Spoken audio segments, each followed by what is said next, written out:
Hey everybody, Hoosier Jedi here with another review for you. This time talking episode 8 of season 2 of Star Wars Rebels called The Future of the Force. And I was a little lukewarm to this episode, really. I mean, they even acknowledged that, oh yeah, the Sith tried something like this during the Clone Wars, so it kind of feels a little bit like a rehash of that. Uh, except when they did all of that stuff, like things involved the Kyber crystal and Cad Bane, it was generally quite a bit more exciting in my book. And I mean, even the title sort of bothers me here. The future of the Force. Well, basically, they're trying like to pretend it's like two babies here. That's it. That's all the heroes managed to do is they managed to successfully protect two babies, which I mean is all well and good, but given the sheer number of other force-sensitive children out there in the galaxy who are doubtlessly going to fall into the hands of the Empire no matter what these guys do, well, kind of a drop in the bucket, isn't it? Yeah, of course, a lot of this is helped by the fact that seventh brother and I'm sorry, seventh sister and fifth brother are really kind of stupid here. Like they take the one baby from her grandmother on the transport, and apparently don't even kill the grandmother. She's just severely injured and kind of implied to have died of her wounds just after Ahsoka got there. And then they just leave the ship sitting in space where anybody could find it, rather than blowing the damn thing up.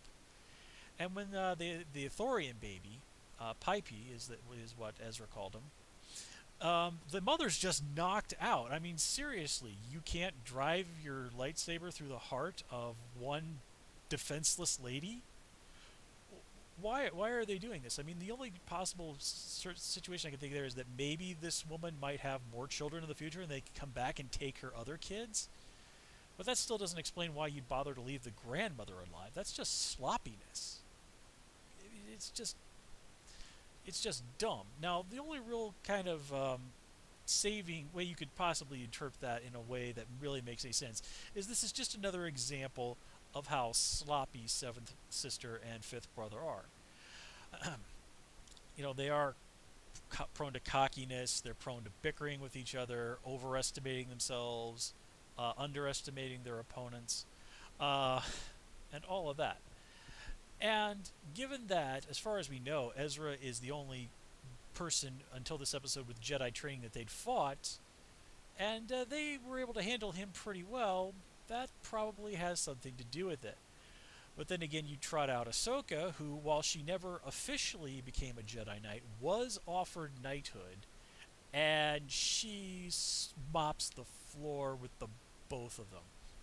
I mean, she even does the whole using the Force to deactivate your enemy's lightsaber trick, which has some a controversial history in history of Star Wars, especially if I remember correctly in Star Wars gaming.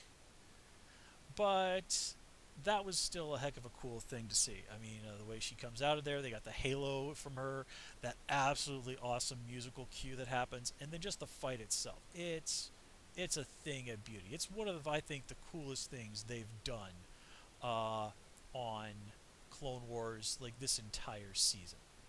I mean, it was great. And it was certainly cool to see Seventh Sister sort of mention Darth Vader, even though, I mean, he's really been off on the side, kind of doing his own thing since the beginning of the season. But yeah, I really do think we needed that moment to sort of remind us that, like, hey, there's an inevitable confrontation between Darth Vader and Ahsoka. We're probably never going to see it in the movies, but here on the TV show, I would say that's a real possibility. Um, of course, the idiocy is not limited this episode to the Sith Inquisitors. Ezra sort of blurting out the name of where the rebels' base are when he knows that Seventh Sisters probe droid or whatever the heck that is hanging around in the area. Now, granted, he was just trying to calm down a baby, and it probably just slipped out. But come on, dude, you need to be a little bit better about security than that. And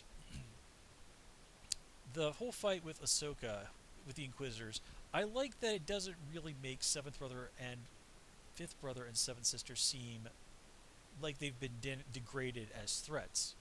When it's those two coming after Ezra and Zeb, there's really darn good reason to be worried.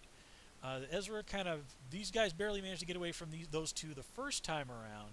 Now those two, the Inquisitors, have learned a few of their tricks, and they've got to deal with looking after a baby. I mean, yikes, that is a tough situation.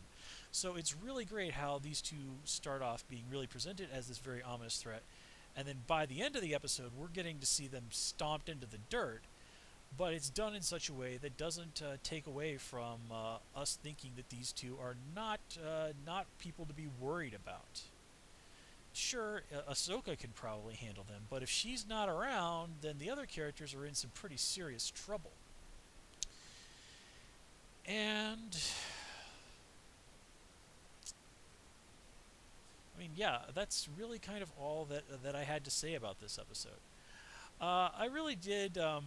Oh, yeah, there was one other thing I did want to talk about. Now, the heroes kind of jumping out of a window and landing in a passing speeder. Okay, we've seen that before. I'm pretty sure that was Attack of the Clones. We even saw some of that. My thing was, while I was watching that episode, it's like, one, the guy driving this speeder, who was also an Ithorian. I guess that part of town was, a very Ithorian area. He takes this remarkably calmly and is really good at driving under these circumstances. I mean, was this guy like some sort of off-duty movie stunt driver or something like this?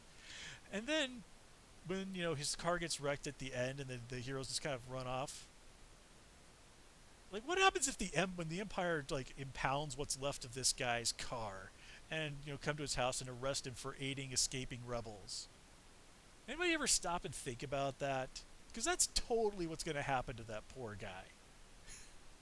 So, yeah, way to go, heroes. You've condemned an innocent guy to arrest, imprisonment, torture, most likely, and probably death. But hey, at least you saved two babies. So, with that said, I'm going to call it here. As always, please comment, rate, and subscribe. And of course, you can follow me on Twitter at Hoosier Jedi. And also, please check out my new Tumblr page. That's at Jedi Reviewer altogether. And until next time, take care and have a good one.